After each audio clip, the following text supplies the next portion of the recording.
Hi, everybody. It's Maureen, your local lender with Rate, here with this week's Mortgage Minute. So let's get right into it. Basically, this week, the bond market ran on the oil prices, the inflation fears, and enough Fed drama to qualify for its own reality show.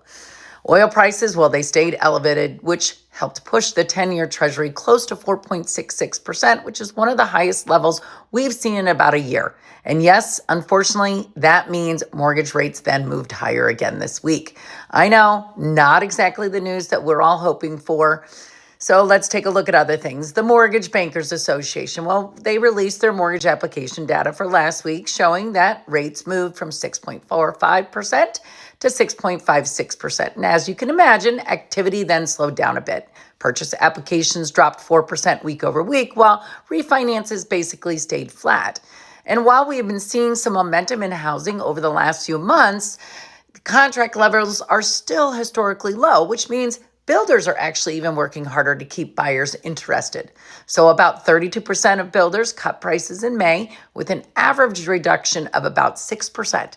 And 61% of them are giving incentives.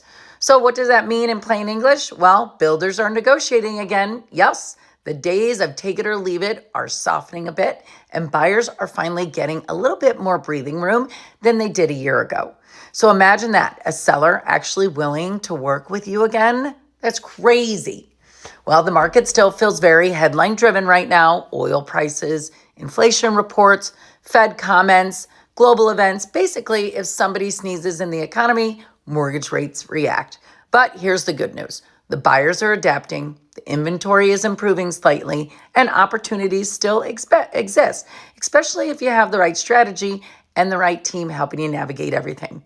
Well, that is it for this week, guys. As always, if you have questions about buying, refinancing, monthly payments, or just trying to figure out what all of this mortgage market craziness actually means for you, reach out anytime.